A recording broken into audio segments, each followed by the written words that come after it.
Welcome back to BNC News Now. Recently, the U.S. announced all international air travelers will soon be required to have a negative COVID-19 test to enter the U.S. The director of the U.S. Centers for Disease Control and Prevention signed an order this week for passengers to show proof of a negative test. The order takes effect on January 26th. And joining us now to discuss air travel security is Vice President of Security Technology Alliance Security Company, Paul Schmick. He's an expert in border security and has worked as a specialist for the U.S. Department of Homeland Security and the TSA. Thank you so much for joining us, Paul. Thanks for having me. Well, first of all, is it really even safe to travel with all of the social unrest and COVID and the other security issues that we have to deal with? So this is an interesting position, and working in the aviation security community for nearly a decade, you learn that airports and aviation security can present great challenges. What we see here, I believe, is an aggressive action to help mitigate the contagion across continents. However, the act is somewhat late. So what we're left with is we've got to move forward now and learn from the mistake. And these are very aggressive positions that will ultimately impact all inbound all travelers. So if you're U.S. and you're returning to the U.S., if you're a citizen, and if you are of international origin above the age of 2, these requirements from the CDC, which you said go into effect Tuesday, January 26th, you will be required to get a COVID test before you can enter U.S. soil.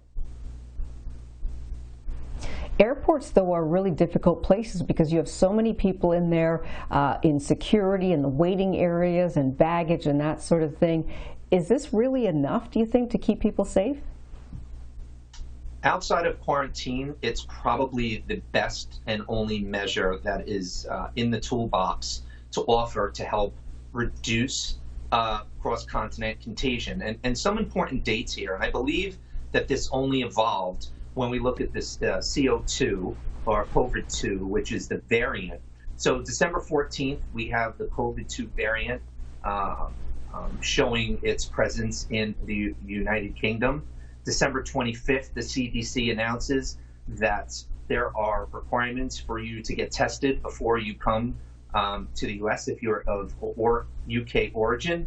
And then we show a few days later the first presence of the variant in the U.S. on December 29th. So within 2 weeks of first appearance, that's how fast even the variant is moving.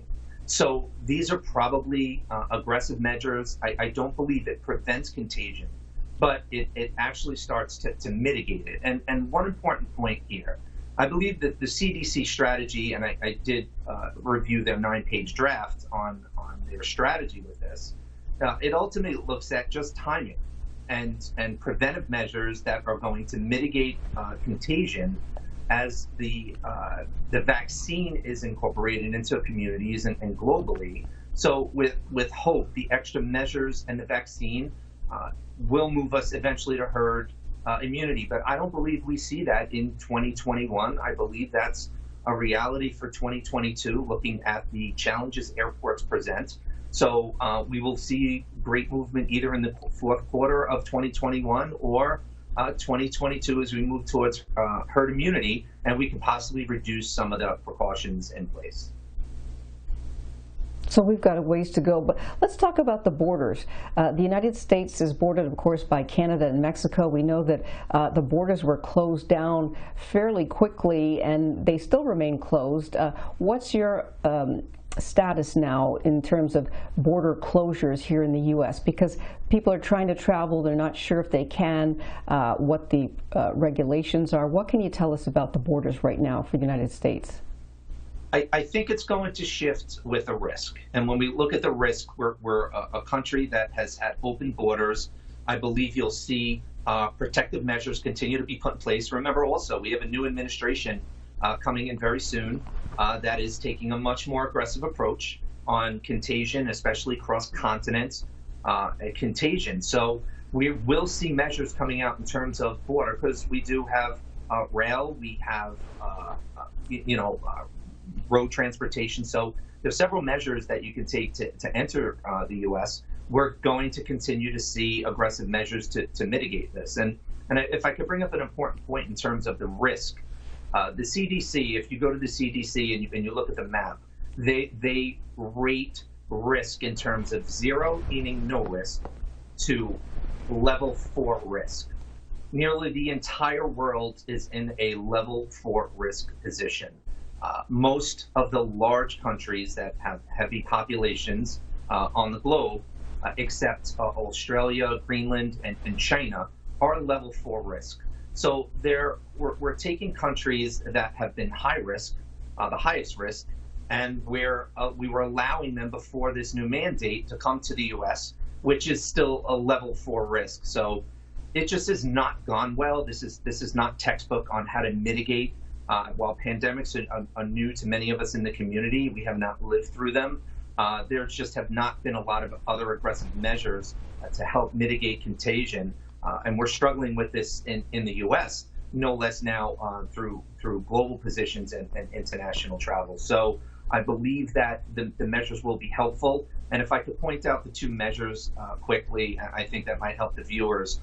One is international travelers within 3 days of boarding a plane to the U.S. Have to get tested. They will present that test to the airline carrier of international origin. And when they land, the mandate, once they're on U.S. soil, is to 3 to 5 days get tested again and quarantine or remain in a residence for 7 days. These are very, very aggressive measures that were just aimed at the UK with the first appearance of COVID-2. But now we're taking on just all international traffic coming into the U.S. Okay, great update. We are out of time, but we appreciate all of your important information. Paul Schmick from the Security Technology Company, and he is an expert in that field. Thank you so much for joining us today. Thanks for having me. Have a great day.